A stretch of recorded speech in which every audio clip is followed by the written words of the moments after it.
1 number কান্দুলিমাৰী আদৰ্শ জাতীয় বিদ্যালয়ত শিক্ষক দিৱস উদযাপন শিক্ষকসকলৰ সন্মানাৰ্থে তথা শিক্ষকসকলক শ্ৰদ্ধা জ্ঞাপন কৰিবলৈ সমগ্ৰ দেশতে আজিৰ দিনটোত শিক্ষক দিৱস হিচাপে উদযাপন কৰা হৈছে।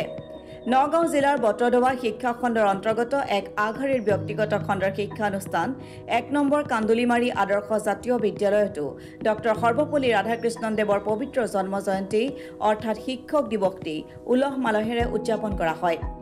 জ্ঞানৰ পোহৰ বিলাই মানৱ সম্পদ হিচাপে গঢ়ি তোলা শ্ৰদ্ধাৰ শিক্ষাগুৰুসকলক আজি বিদ্যালয়ৰ ছাত্ৰ-ছাত্ৰীসকলে শ্ৰদ্ধাৰে সম্বৰ্ধনা জনায়। অনুষ্ঠানত যুৱ নেতা হাইদৰ আলীৰ লগতে কেইবাজনো বিশিষ্ট ব্যক্তি বিদ্যালয়ৰ ছাত্ৰ-ছাত্ৰী শিক্ষক-শিক্ষয়িত্ৰী অভিভাৱকসকল উপস্থিত আছিল।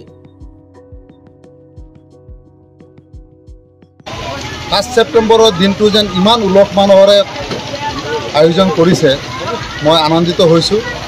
আজি তেখেতসকলে ইমান ধুনীয়া এটি কৰিব বুলি মই ভবা নাছিলোঁ, কিন্তু মোক মাতিছে মহিবুৰ আমাৰ শিক্ষক মই আহিছোঁ, কিন্তু ইমান ধুনীয়াকৈ পাতিছে সঁচাই মই আপ্লুত হৈছোঁ।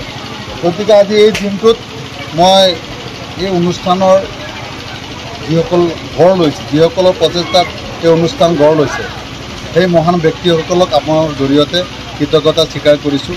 আপোনালোকে জানে এটা অনুষ্ঠান গঢ় দিবলৈ বহুত কষ্ট হয়।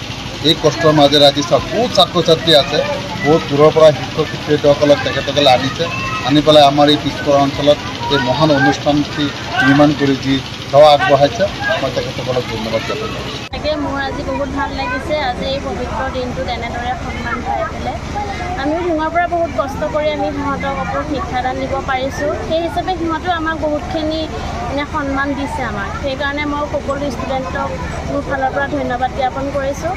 আৰু মোৰ লগতে মোৰ যিসকল সহকৰ্মী আছে তেওঁলোককো মোৰ ফালৰ পৰা অশেষ ধন্যবাদ আৰু কৃতজ্ঞতা জ্ঞাপন কৰিছোঁ। শিক্ষক দিৱস উপলক্ষে যি অনুষ্ঠান আমি পাতিছিলোঁ সফলৰূপে আমি পালন কৰিব পাৰিছোঁ।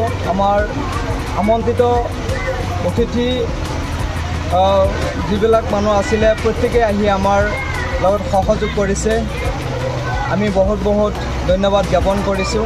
আৰু আপোনালোকৰ জৰিয়তে যাতে আমি আগন্তুক ল'ৰা ছোৱালীৰ ভৱিষ্যত আগুৱাই নিব পাৰোঁ। আৰু চৰ অঞ্চলত বিশেষকৈ আমি চৰ অঞ্চলৰ ল'ৰা ছোৱালী একদম দুখীয়া ঘৰৰ ল'ৰা ছোৱালীক বিনা পইচাৰে আমি বহুত ল'ৰা ছোৱালীক শিক্ষাদান কৰি আছোঁ। ভৱিষ্যত যাতে আমি আৰু ল'ৰা ছোৱালীক যাতে এনেকৈ আগুৱাই নিব পাৰোঁ আৰু আমাৰ স্কুলখন যাতে আগুৱাই যায় তাৰেই কামনা কৰিছোঁ।